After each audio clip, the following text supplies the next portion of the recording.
Hey, I'm Jake, and I can't skate, but what I can do is just get off of a bus tonight. So, let's get a few things out of the way. Thank you to everybody who has, and everybody who's going to watch the stream that I did for the draft.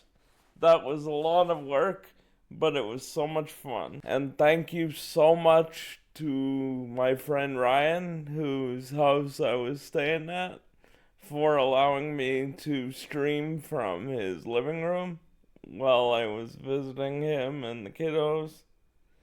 And secondly, none of my mock picks were correct.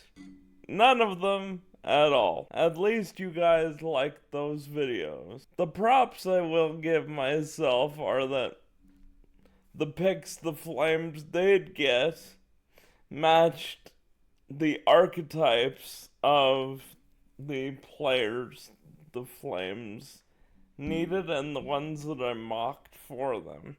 For example, Ben Kindle, highly skilled, good playmaker, pretty fast. Other than maybe not being a dedicated center, that's a lot like Cole Reschny. And my oh my, was Cole Reschny ever a knock it out of the park pick at 18. We're gonna love this guy. He was great at U18s. He was great in Victoria. As you saw on the stream if you watched it, once the Pittsburgh Penguins went and stole my Ben Kindle from me, and I was so bummed about that. I was looking at Cole Reschny all the way.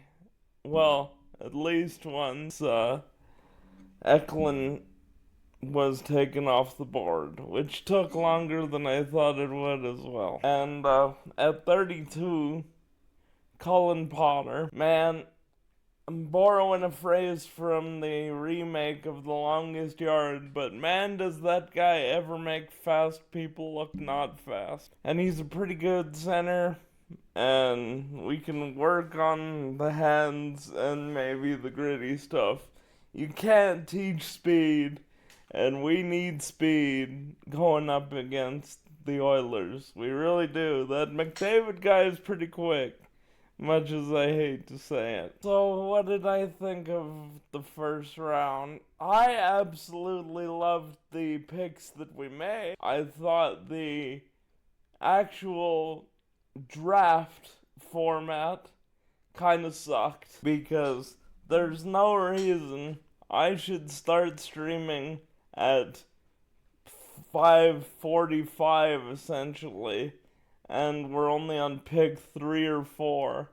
When I'm able to talk about Anton Frundell when I start 45 minutes into the program, that this format was not good. I think we need to limit the celebrity cameos to maybe about 10, and those take the guy off to the side interviews can be gotten rid of entirely. But if we're gonna have them, only do them for the top 10 guys. Like, there's no reason for the first round of the draft to take more than 3 hours. But most of you are thinking the same thing I am from what I'm seeing on social media. Now, here's the other thing.